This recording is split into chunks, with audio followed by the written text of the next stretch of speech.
Pra çfarë ka ndodhur këta baton? Këta kanë marrë mesazhet në WhatsApp, të cilat i kanë marrë të selektuara pjesë-pjesë dhe kanë ngrit një akuzë me 240 faqe për të bërë një linçim, pra për t'i dhënë ushqim publikut. Dhe shumë mirë, unë kam kuptuar këtë gjë, sepse unë edhe në shumë emisione ku shkoj, njerëzit nuk merren me thelbin gazetar, deri ja do futet tani, por edhin video të shkurtra për klikime. Tani ne ja morëm dorën kësaj pune. Ka një gjë tjetër, kush është problemi? Problemi është këtu, standardi që ata kanë ngritur. Unë jam shumë kurioze, çfarë do ndodhi me ndonjë prokuror që nesër pas nesër mund të merret përsëri i pandehur, po themi, dhe të përdoret në të njëjtin trajtim dhe linçim. Sepse ne ishim në kuvend të Shqipërisë dhe një fjali i thanë Altin Dumanit, dhe ai u hodh ner. Pse flisni ju për mua kështu? Po Altin Dumani që ka 4 vjet që mbush gazetarët e terrenit me informacion. Unë kam 4 vjet që arrestohet sot, arrestohet nesër Ilir Meta. Nga gazetarët. Nga gazetarët. Që do të thotë kjo? E kuptueshme është për lidhje. Tani si do mbrohemi? Ja, edhe fjalia fundit. Kanë filluar të tremen. Vajte në Big Brother që mori ato fuqi të gjitha. Po ç'fuqi mora? Unë kam filluar të tremen me aty tani. Me zi. Po bëhet ti një Big Brother? Do vish aty. Ta bëjmë. Po tani Big Brother është bërë gjithë ky vend. Nuk ka nevojë tani është edhe ky. Te kjo pse se futet te kjo ferma e kafshë? Ne po Po ja, kam në të tjera tani. Ne po mundohemi që ta bëjmë gjyshin Big Brother, po s'duan ata të rënë tapur. Jo, Big Brother ta pranoj. Do shikosh Big Brother, po iku ajo tani. Problemi është që është mbyllur edhe vetëm audio do të dëgjojmë me vonesë bile kur audio vetëm audio. Vetëm audio që s'ka audio po edhe me 2-3 ditë vonesë ato ose 5 ditë. Dhe gazetarët që nxorën jashtë thotë. Jo, gazetarët i kanë vetë, nuk i nxorja. Gazetarët i kanë vetë se thanë hajtë. Imagjinoj një seancë ti që do zgjas, se tani s'ka filluar akoma, por kur seanca filloi dhe do zgjas 5 orë, 6 orë, askush nuk do të ketë vëmendjen aq të madhe sa të merret me gjithë detajet. Kështu që besoj që gjyqi duhet të ishte hapur pikërisht për këtë arsye. Edhe sot ne pam disa gjëra, për shembull, që ndryshonin nga një televizion në një tjetër. Dikush thoshte kështu, dikush thoshte ashtu, sipas interpretimit të televizionit. Dhe kjo e bën prapë domosdoshme gjyqin të hapur, që mos e shikojmë, mos jemi detyrruar të shohim mbi televizionet dhe gjithë portalet për të kuptuar se çfarë ndodhi në gjyq. Publiku, jo nesër, ne gazetarët e marrim vesh. Dhe sipas besueshmërisë pastaj besojnë. Tani ç'kush është problemi për mendimin tim se gjyqi s'ka filluar dhe ne nuk mund të merremi dot me detajet e dosjes, do merremi seancë me seancë, pas çdo seance do fillojmë të merremi. Problemi është kjo që përmendi Batoni dhe që është thelbi i gjithë gjës, është perceptimi. Pra perceptimi i publikut. Ne sot jemi në 36 vjet tranzicion, në 36 vjet nga rrezimi i komunizmit. Disa e quajnë tranzicioni ka mbaruar, disa e quajnë s'ka mbaruar, ne po e quajmë postkomunizëm 36 vjet. Në këtë 36 vjeçar, rezultatet janë minimale. Për të mos janë të këqija, njerëzit janë të pakënaqur nga qeverisja në përgjithësi, nga klasa politike e cila është ende në pushtet. Nuk kemi qarkullim të elitave politike dhe nuk kemi një largim të klasës politike. Dhe sigurisht që për fatin e tyre, dhe kjo është e pasaj që buroi atë idenë e reformës në drejtësi që Rama e kapi shumë mirë, është fajtorja për gjithçka ka ndodhur, për gjithçka të keqe ka ndodhur në Shqipëri. Politikanët janë të korruptuar.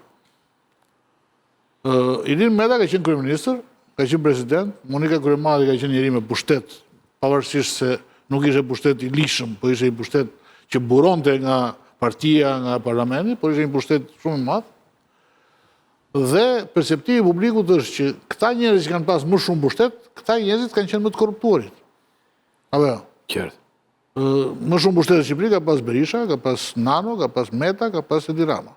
Këta janë të 4 kryesorë. Dhe sot ne jemi në një pasi reforma drejtësi filloi të veprojë, evidentoi, zgjodhi, sepse u bë selektive, kupton? Zgjodhi Ilir Metën, që ishte me një konsensus besoj 2 palësh në atë kohë. Shumë palësh, me thënë. 2 palësh edhe pse ata kishin dërguar do ta Ilir Metën, jo se ishte ai për të larë mender motin me shkruaj. Jo se ishte ai më i korruptuari, nëse them perceptimin publik, tani për perceptimin. Se është i korruptuar apo jo vendos gjykata, po në perceptimin publik. Zgjodhi Ilir Meta dhe por se ishte më i vogël. Ka i favor në këtë rast edhe. Ishte më pak i pushtetshëm. Demokratëve që peshë të madh tjetër nuk do merrej. Tani kush është problemi? Problemi është jeta që kanë bërë politikanët shqiptarë në përgjithësi që bëjnë akoma, është jetë e cila në sytë e shqiptarëve tingëllon e pa justifikueshme, në perceptimin publik. Duket si një jetë shumë luksoze. Ja, po flasim shtëpia në plazh, shtëpia aty, shtëpi këtu, vila, gjëra, flasim, këto janë Dakor, po të bëjmë pjesë e perceptimit. Po. Sa shtëpi ka në plazh? Jo, Janë mbi 600.000 shtëpi, pra 600.000 shqiptar kanë shtëpi të dyta në plazh. Po, jo, po ta mbaroj, jo, pastaj thuhet.